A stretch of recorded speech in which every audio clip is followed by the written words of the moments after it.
Bismillahirrahmanirrahim. Assalamualaikum warahmatullahi wabarakatuh. Alhamdulillahilladzi hadana lihada wa ma kunna linahtadiya laula an hadanallah. Asyhadu an la ilaha illallah wahdahu la syarikalah wa asyhadu anna Muhammadan abduhu wa rasuluhu la nabiyya wa la rasula ba'dah. Wa usalli ala nabiyyina Muhammadin wa ala alihi wa ashabihi wa man tabi'ahum bi ihsanin ila yaumiddin. Allahumma 'allimna mimma yanfa'una wanfa'na bima 'allamtana wa zidna ilman. Fa ya ayyuhal ikhwah wa akhwat jamaah rahimani wa rahimakumullah. Kita memuji syukur kehadirat Allah Subhanahu wa taala yang telah mempertemukan kembali dalam program kajian fikih praktis puasa diambil dari kitab Al-Fiqhu Al-Muyassar. Dan tidak lupa salawat serta salam semoga tercurahkan kepada Nabi kita Muhammad sallallahu alaihi wasallam, kepada keluarganya, kepada sahabat-sahabatnya dan orang-orang yang senantiasa mengikuti jalan beliau hingga yaumil qiyamah. Kita lanjutkan dari pembacaan kitab Al-Fiqhu Al-Muyassar dari kitab Siyam. Kita kemarin telah sampai kepada pembahasan tentang hukum puasa Ramadan dan dalil-dalil yang menunjukkan akan wajibnya puasa Ramadan. Oleh maka itu kita lanjutkan kepada al-mas'alatu tsalitsah, yaitu permasalahan yang ketiga atau pasal yang ketiga dari kitab Siyam. Silahkan para pemirsa dan para pendengar yang dirahmati Allah Subhanahu wa taala untuk membuka kitabnya di halaman 150. Qala al-muallif hafizahullah taala, berkata al-muallif, al-mas'alatu tsalitsah, yaitu pasal yang ketiga, aqsamus siyami, yaitu macam-macam siam, macam-macam puasa atau pembagian puasa. As-siyamu kismani, kata beliau, as-siyamu kismani, puasa itu terbagi menjadi dua jenis, wajibun wa tatawwu, ada yang wajib dan ada yang tatawwu, atau kita sering disebut dengan nafilah atau sebut dengan sunnah. Jadi ada puasa wajib, ya, ada puasa sunnah. Wal wajib yanqasimu ila thalathati aqsamin, dan puasa wajib itu juga terbagi lagi menjadi tiga. Apa saja itu? Yang pertama sudah kita ketahui bersama, yaitu shaum Ramadan, yaitu puasa Ramadan yang pertama. Yang kedua adalah shaumul kafarah, ya, shaumul kafarat, yaitu puasa kafarah. Apa itu puasa kafarah? Ya, puasa yang dikerjakan oleh seseorang, ya, karena seseorang tersebut telah melanggar daripada, ya, apa yang diharamkan oleh Allah Subhanahu wa taala kepadanya.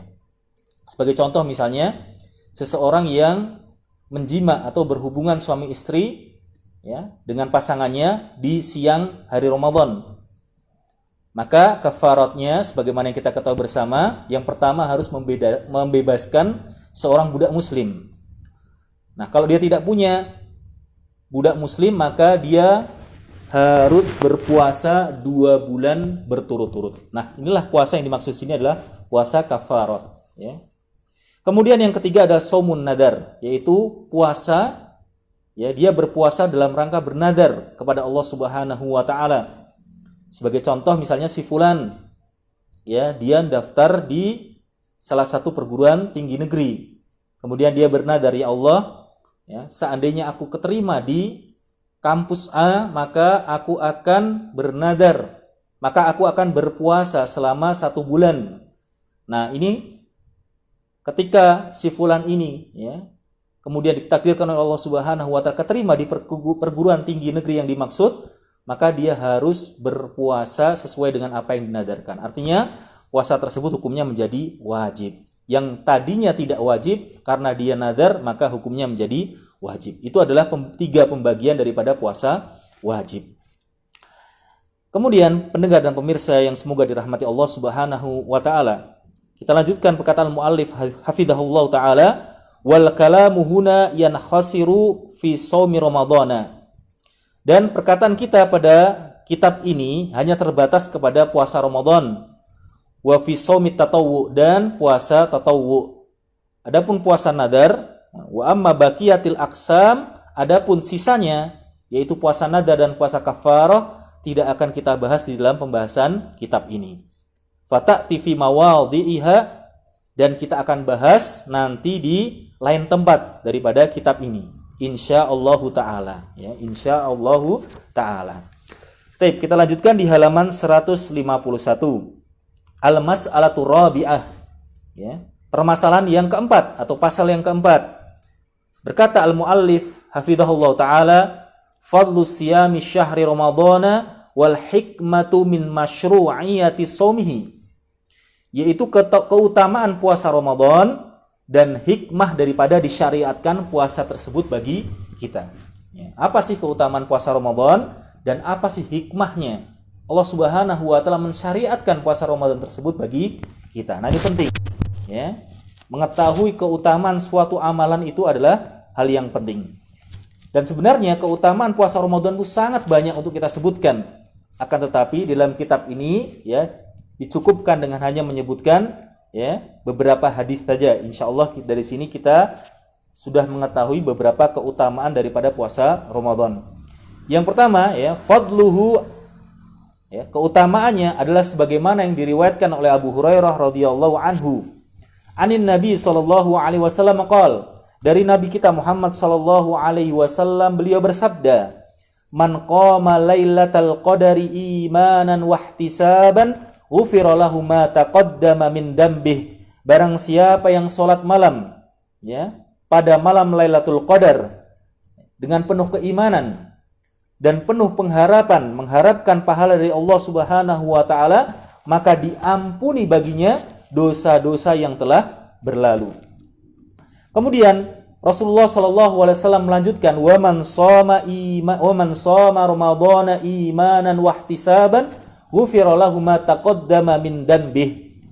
Barang siapa yang berpuasa Ramadan dengan penuh keimanan dan penuh pengharapan kepada Allah Subhanahu wa taala, dengan penuh keikhlasan, maka diampuni dosa-dosanya yang telah berlalu. Hadis ini hadis yang sahih, diriwayatkan Imam Bukhari dan juga diriwayatkan oleh Imam Muslim rahimahullahu taala. Baik, kemudian hadis yang hampir mirip dengan hadis yang di atas, ya, diriwayatkan juga dari Abu Hurairah radhiyallahu anhu, semoga Allah meridhoinya. Anna Nabiy sallallahu alaihi wasallam qala, bahwasannya Nabi kita Muhammad sallallahu alaihi wasallam bersabda, as-shalawatul khams, salat 5 waktu, antara satu salat dengan salat yang lainnya, wal jumu'ati ilal jumu'ah, antara salat Jumat satu dengan Jumat yang berikutnya, wa ramadhana ila ramadhan, antara bulan Ramadan satu tahun ini dengan tahun yang berikutnya, mukaffaratun lima bainahuma atau lima bainahuna, yaitu menghapuskan dosa-dosa di antara keduanya. Idajtunibatil kabair, ya, dengan syarat dosa-dosa besar dijauhi oleh orang tersebut. Hadis ini adalah hadis yang sahih, diriwayatkan Imam Muslim rahimahullah taala.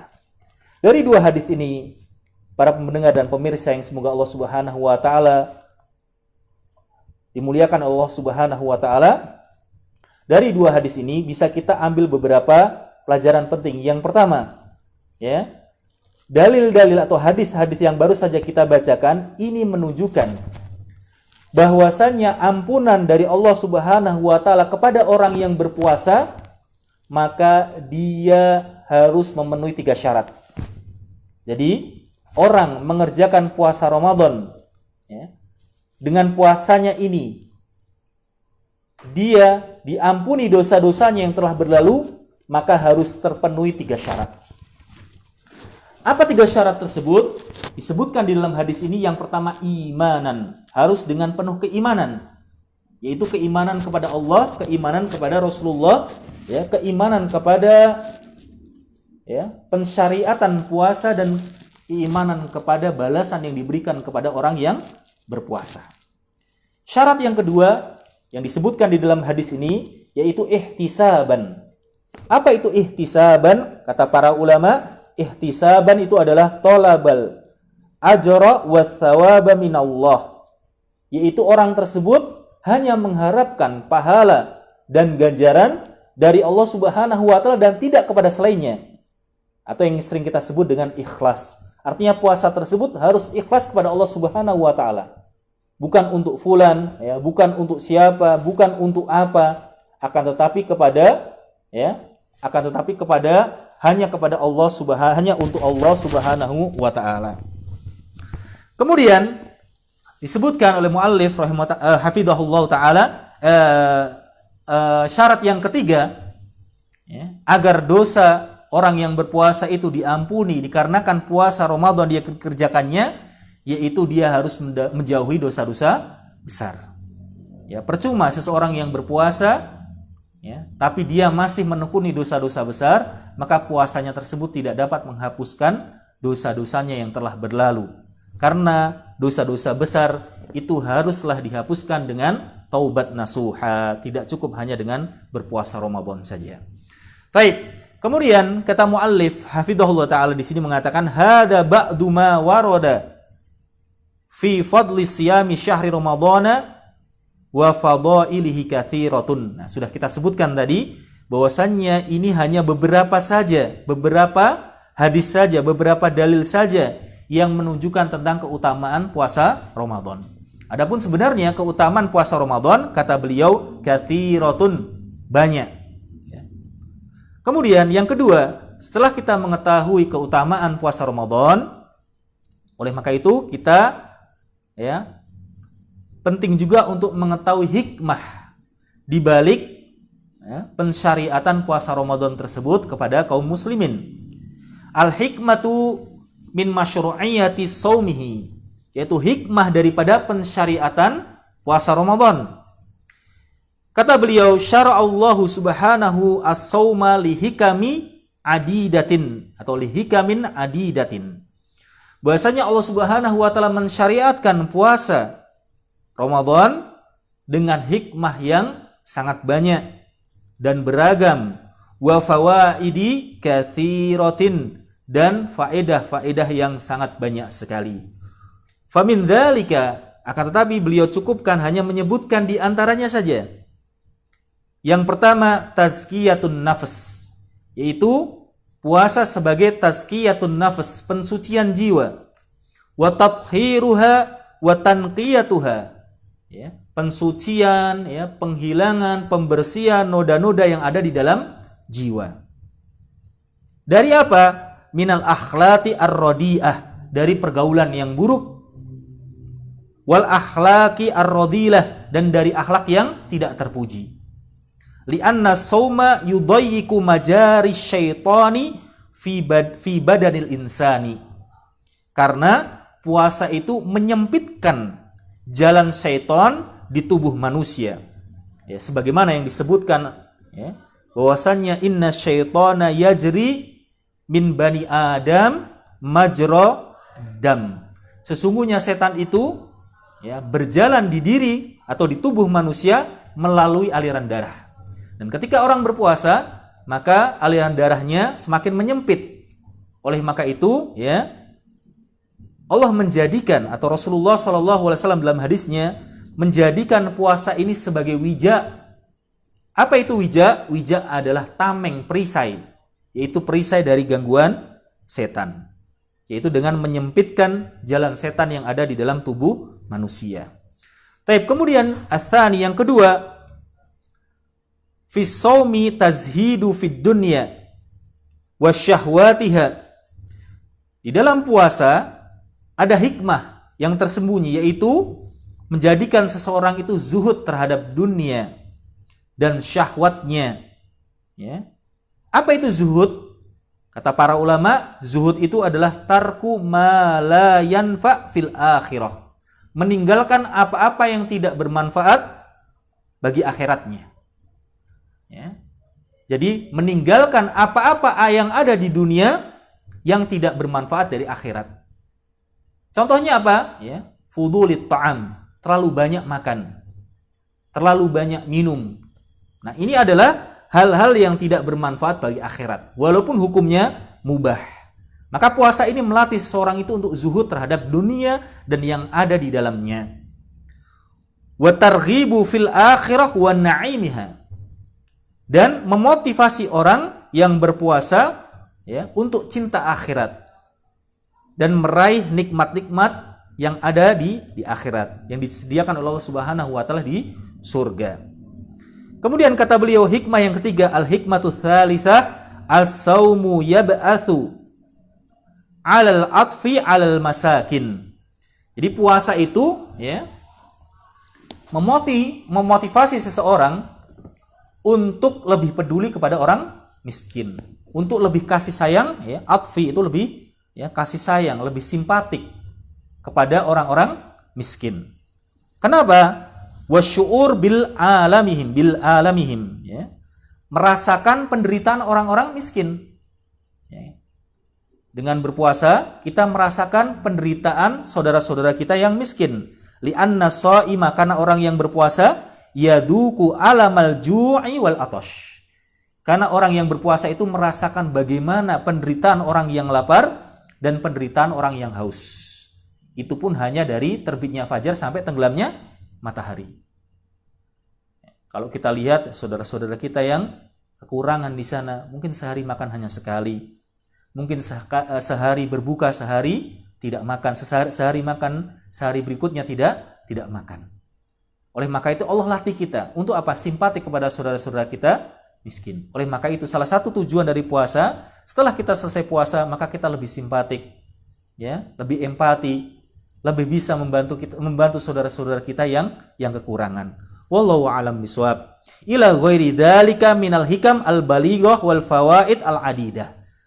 Dan dari selain yang disebutkan di atas, dari hikmah-hikmah lainnya yang berharga dan faedah-faedah yang banyak. Wallahu a'lam bishawab. Baik, selesai kita dari pembahasan keutamaan puasa Ramadan dan hikmahnya.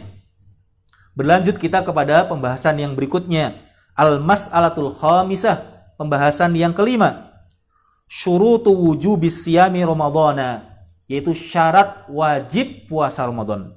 Siapakah yang diwajibkan untuk berpuasa Ramadan? Nah, disebutkan oleh al-muallif di sini ada 6 orang yang diwajibkan kepada mereka puasa Ramadan. Artinya apa? Selain orang yang 6 ini, maka tidak wajib bagi mereka untuk berpuasa. Walaupun ya di antaranya ada yang diperbolehkan untuk berpuasa. Yang pertama, ya, disebutkan di sini yajibus siyamu ramadhana 'ala man tawaffarat fihi syuruta at-taliyah. Man tawaffarat fihi syurutut taliyatu. Puasa Ramadan itu wajib atas orang-orang yang terpenuhi padanya syarat-syarat berikut. Yang pertama apa? Al-Islam. Ya, pertama itu harus muslim. Fala yajib, dan tidak wajib, ya.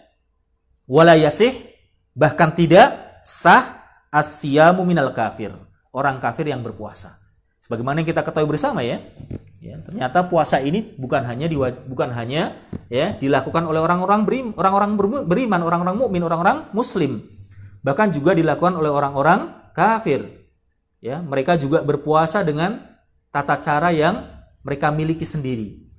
Akan tetapi orang-orang kafir ini seandainya mereka melakukan puasa, maka puasa mereka tidak sah. Li'anna siyama ibadatun, karena apa? Puasa itu ibadah. Wal ibadah la tasih minal kafir, dan ibadah itu tidak sah bagi orang-orang kafir. Fa idza aslama la yalzam biqada'i ma fatahu. Dan seandainya orang kafir tersebut masuk Islam, maka tidak wajib mengqadha apa-apa yang telah berlalu. Jadi kalau ada orang masuk Islam, ya, misalnya di umur 17 tahun dia masuk Islam. Maka sebelum dia masuk Islam, dia meninggalkan puasa, itu tidak diqadha. Ya, tidak ada dalilnya dia harus mengqadha ya, puasa dari hari-hari yang ia tinggalkan ketika dia masih kafir. Apa dalilnya? Salah satunya adalah firman Allah Subhanahu wa taala, tidak disebutkan di kitab ini.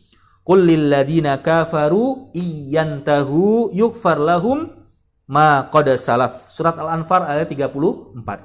Surat Al-Anfal ayat 38. Katakanlah kepada orang-orang yang kafir, seandainya mereka berhenti, maksudnya berhenti dari kekafirannya, masuk mereka ke dalam Islam, maka yughfar lahum ma qad salaf. diampuni dosa-dosa mereka yang telah berlalu. Dan tidak ada satupun nas yang sharih, yang sahih, yang menunjukkan bahwasanya Rasulullah memerintahkan para sahabat untuk mengqadha ibadah-ibadah seperti sholat, puasa, zakat, ya, tidak ada. Tidak pernah diperintahkan oleh Rasulullah SAW kepada para sahabat. Akan tetapi, seandainya ada orang di tengah siang hari Ramadan, dia masuk Islam, maka wajib pada detik itu pula dia imsak, menahan dirinya dari makan, dari minum, dan dari yang membatalkan puasa. Akan tetapi tetap dia harus mengqadhanya di tahun yang akan datang, karena dia masuk Islam di waktu siang Ramadan. Taib yang kedua adalah al-bulugh, yaitu dewasa. Ya, orang yang dewasa dinamakan dengan balik. Fala yajibus siyama ala man lam yablugh haddat taklif. Tidak wajib puasa ala man, ya, bagi orang yang belum sampai haddat taklif, batasan daripada taklif. Ya, taklif itu adalah pembebanan syariat. Apa dalilnya? Liqouli sallallahu alaihi wasallam, didasarkan atas sabda Rasulullah sallallahu alaihi wasallam, rufi'al qalamu anis thalathah. Ya, pena itu diangkat dari 3 golongan. Maksudnya pena catatan, ya, dosa, atau pena catatan, ya, kebajikan atau keburukan, itu tidaklah ditulis kepada 3 golongan. Ya, di antara mereka fadzukira minhum, disebutkan di antara 3 orang tersebut adalah as-sabiyyu hatta yahtalim, atau as-sabiyyi hatta yahtalim, yaitu anak kecil sampai dia, ya, yahtalim, mimpi basah.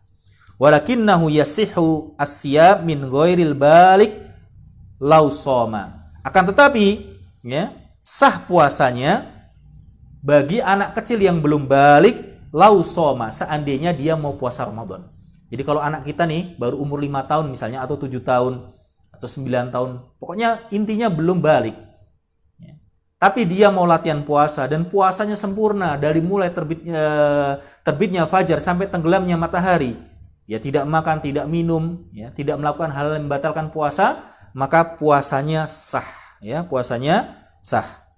Idza kana mumayyizan, dengan syarat dia harus mumayyiz. Apa itu mumayyiz? Ya, mumayyiz itu adalah anak kecil, ya, yang bisa membedakan antara al khair wa syarr, bisa membedakan antara yang benar dan salah. Bahkan sebagian ulama ada yang mengatakan bisa membedakan mana tangan kanan, mana tangan kiri.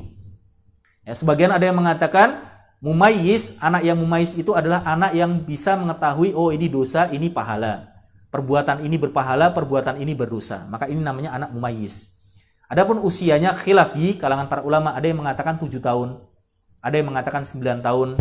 Yang mengatakan 7 tahun dalilnya adalah sabda Rasulullah SAW, murru li auladikum, ya, perintahkanlah oleh kalian anak-anak kalian bis solati, untuk mengerjakan solat lis sab'in, ketika usia mereka 7 tahun. Nah, ini menunjukkan bahwasannya, ya, usia tamyiz itu dimulai dari umur 7 tahun, ya. Wayan bagi liwali amrihi an ya'murahu bisyam. Maka kalau anak itu sudah mumayyiz, maka diharapkan bagi walinya, bagi orang tuanya, ya, bagi bapaknya, bagi ibunya, untuk memerintahkannya untuk latihan puasa, untuk berpuasa, ya. Tapi kalau bisa jangan diajari puasa beduk gitu, ya, langsung diajari puasa 1 hari penuh, ya, langsung diajari puasa 1 hari penuh. Itu kalau sudah kuat. Ini ketika dia sudah mencapai usia mumayyiz.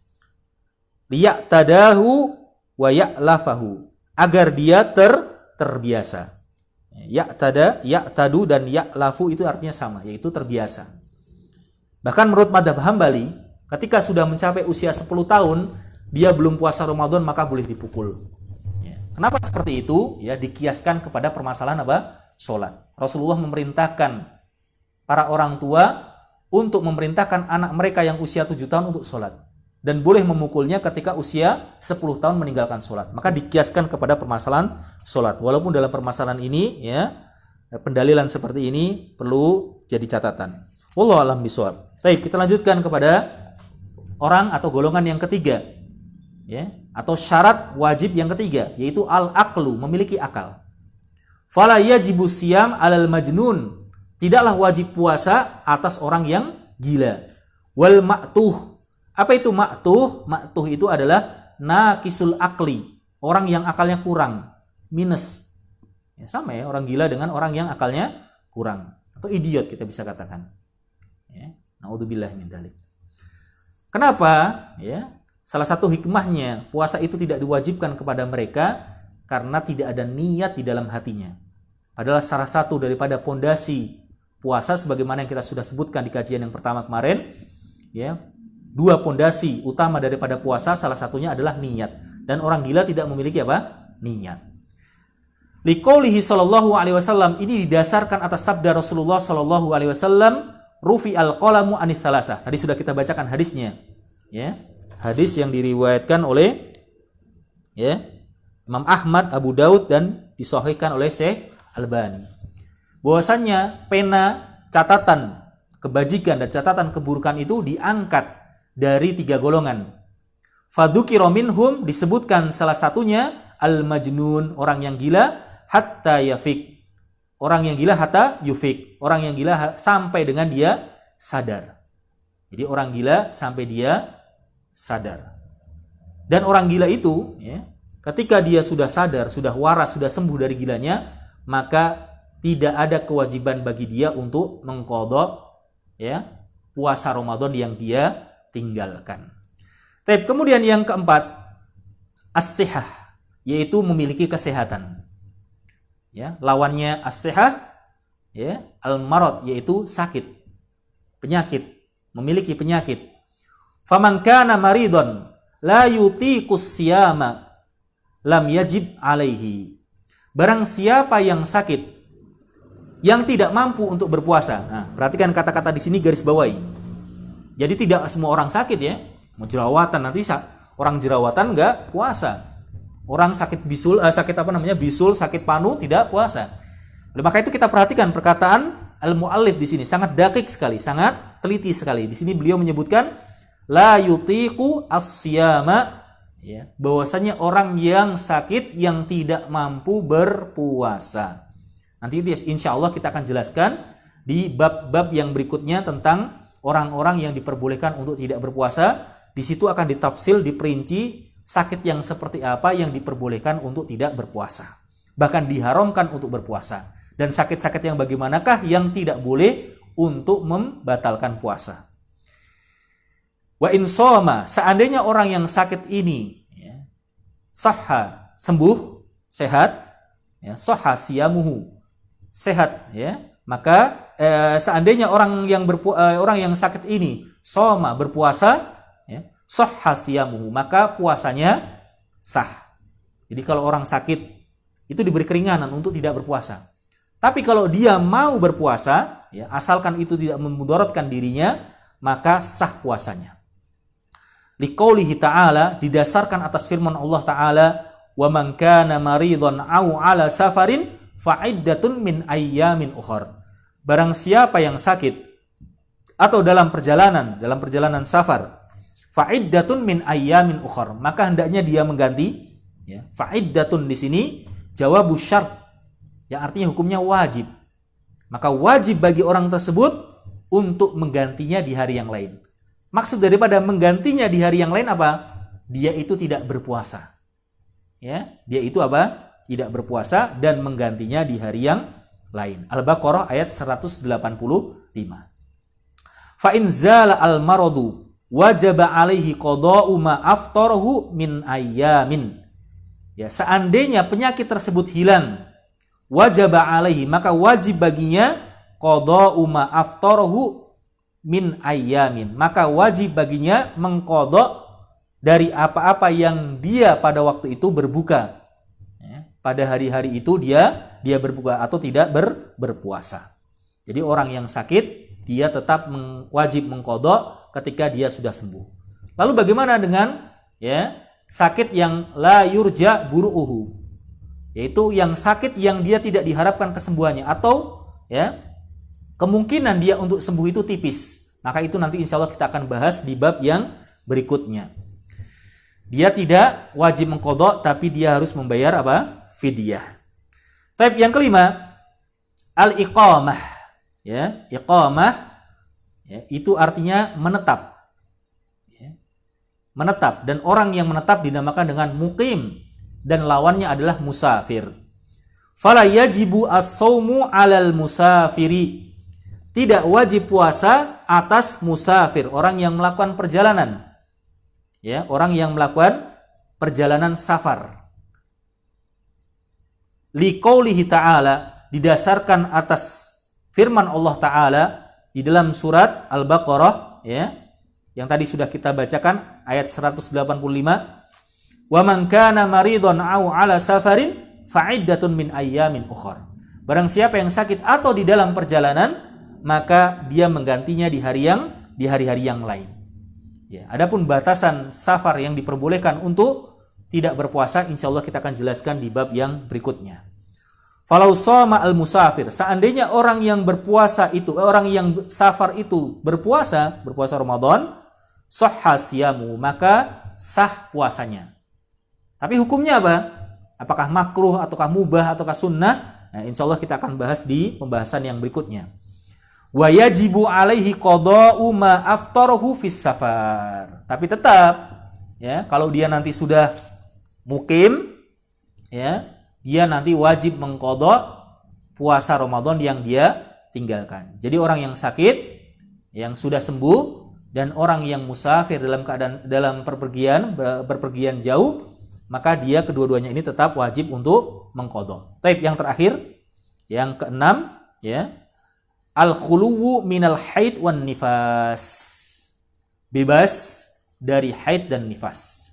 Ya, bebas dari haid dan nifas ini bisa memang dia, ya, tidak dalam keadaan haid dan nifas atau berhenti dari haid dan nifas. Maka, ya, kedua sifat ini yang melekat pada wanita ini, fal haid wan nufasa, ya, wanita yang haid dan wanita yang nifas, la yajibu alaihima as-siyamu, tidak wajib puasa atas kedua-duanya. Ya. Bahkan apa? Yuharramu alaihima, haram hukumnya wanita yang haid dan wanita yang nifas berpuasa. Nah, mungkin ada yang mengatakan, oh, saya nggak masalah kok haid, saya kuat berpuasa. Ya, bukan masalah nggak sah, justru malah apa? Haram, malah haram. Apa dalilnya?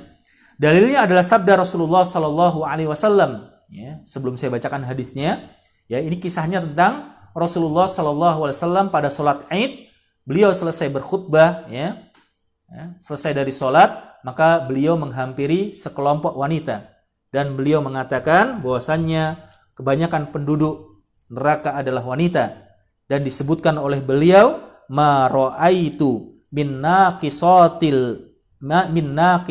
aqlin wa dinin, ya, tidaklah aku melihat, ya, golongan yang akalnya kurang dan yang agamanya kurang kecuali adalah pada wanita. Ya, jadi wanita itu adalah kaum yang kurang akalnya dan kurang agamanya. Lalu mereka pun bertanya tentang kenapa kok wanita itu kurang agamanya, kenapa wanita itu kurang akalnya. Dan disebutkan alasan daripada wanita itu kurang agamanya adalah alaisa, ya, hadis ini, alaisa idha hadati, alaisa idha hadat. Bukankah wanita kalau haid, ya, wanita kalau haid, lam tusalli wa lam tasum, mereka tidak berpuasa dan tidak sholat. Jadi wanita ketika haid mereka tidak sholat dan tidak berpuasa. Fadalika min nuqsani diniha. Ini adalah bukti tentang kurangnya agama mereka. Nah, dari perkataan Rasulullah SAW ini diketahui bahwasannya wanita yang haid itu tidak boleh berpuasa dan tidak boleh sholat. Akan tetapi, ya, wanita yang haid, yang selesai dari haidnya, maka dia tidak mengqadha sholat yang dia tinggalkan, tapi dia tetap mengqadha puasa Ramadan yang dia tinggalkan. Wa yajibu al-qadha'u alaihima, dan tetap wajib qadha bagi keduanya kalau mereka sudah berhenti dari haid dan sudah berhenti dari nifasnya. Liqauli Aisyah radhiyallahu anha, didasarkan atas perkataan Ummul Mukminin Aisyah radhiyallahu anha, semoga Allah meridhoinya, kana yusibuna dzalika, kami dulu juga mengalami haid dan mengalami nifas. Fanu'maru biqada'is shaum, dan kami diperintahkan untuk mengqadha puasa, wala nu'maru biqada'is shalah, dan kami tidak diperintahkan untuk mengqada salat. Jadi wanita yang haid dan wanita yang nifas ketika sudah berhenti dari haidnya, sudah berhenti dari nifasnya, maka mereka tetap mengqada ya hari-hari yang mereka tinggalkan dari puasa Ramadan. Dan ada sedikit catatan tambahan bagi wanita yang haid dan nifas yang berhenti darah haidnya dan nifasnya di tengah siang hari Ramadan, maka wajib mulai detik itu juga ketika dia sudah suci ya, sudah mandi besar, maka wajib dia imsak, menahan diri dari makan dan minum yang membatalkan puasa sampai dengan tenggelamnya matahari, tapi tetap dia mengqadha hari tersebut. Wallahu a'lam bishawab. Mungkin ini yang bisa kami sampaikan sedikit dari kitab Al-Fiqhu Al-Muyassar. Apabila ada benarnya itu datangnya dari Allah Subhanahu wa taala, apabila ada salahnya itu datangnya dari syaitan dan dari diri kami pribadi, dari keterbatasan ilmu kami dan ketergelinciran lisan kami. Semoga Allah Subhanahu wa taala memaafkan kami. Wassallallahu ala nabiyyina Muhammadin wa ala alihi wa ashabihi wasallam. Insyaallah kita lanjutkan di keesokan harinya biidznillah taala. Subhanakallahumma bihamdika asyhadu an la ilaha illa anta astaghfiruka wa atubu ilaik. Wassalamualaikum warahmatullahi wabarakatuh.